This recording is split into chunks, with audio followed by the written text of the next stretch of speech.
माजिद करेंगे सामना बॉलर कमर अफरीदी का पहला बॉल हाई लेग बाउंड्री की जानिब खेला कम है। अब्दुर्रहमान मार भाई वेलकम, मिर्जा उस्मान भाई वेलकम। लेग साइड बॉलर है जुनेद स्पोर्ट्स, जबरदस्त मेहनत के साथ चलता हुआ जी, जबरदस्त मैनेजमेंट स्पोर्ट्स फारिया से ये बैट हासिल कर सकते हैं। इस वक्त इटली में है आबद भाई वेलकम।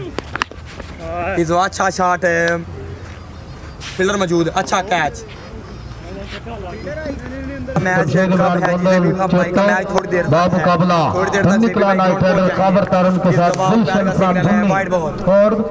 दो शान दाऊद मिर्जा और उनके साथ नुमान रांझा भाई इस वक्त स्टेडियम में मौजूद है। माजिद का यहाँ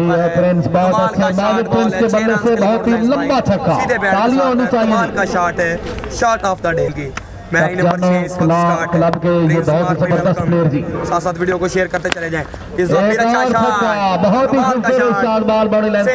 सेम रिजल्ट है, 2 बॉलों पर यहाँ पर लगातार 2 टारगेट पूछेंगे भाई फैसल अब्बास से 14 रन का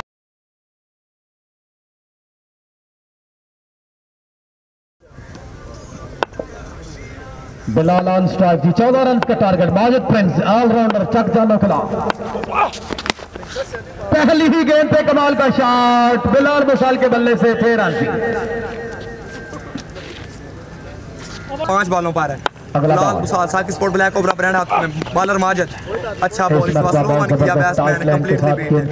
खेलेंगे नेक्स्ट मैच में, सरवर को उम्मीद किया खेलेंगे नेक्स्ट मैच में अगले राउंड में। इस बार अच्छा शॉट है लेकिन कोई रन नहीं, सिर्फ छिक्का और एक्स्ट्रा का रन यहाँ पर होती है तो उसके डबल रन। माजिद का सामना करेंगे बिलाल मुसाल, 4 बॉलें 8 रन। अंपायर का सिग्नल है वाइड बॉल, एक छिक्का चाहिए मैच जीतने के लिए, 8 रन हो चुके हैं, एक छिक्का चाहिए मैच। ठीक 2 बजे पाकिस्तान वर्सेस बांग्लादेश का मैच स्टार्ट होगा। अच्छा शॉट है, ग्राउंड शॉट है, कोई स्कोर नहीं, किसी के साथ अगला मैच है तस्लीम मुसाल बा मुकाबला होता रहेगा, चलते रहेंगे, छक्के लगते रहेंगे, आईडी को फॉलो भी करते चलेंगे। बॉल होती अच्छा बॉल है, अच्छा बॉल, अच्छा ball Majid Prince, Majid Prince का, माजिद प्रिंस मैच जीतेंगे बिलाल मुसाल। 1 बॉल 6 रन है। अच्छा शॉट है, देखना पड़ेगा 4 रन। इस तरह ये मैच जीत लिया है, मैच जीत लिया भाई वेल डन।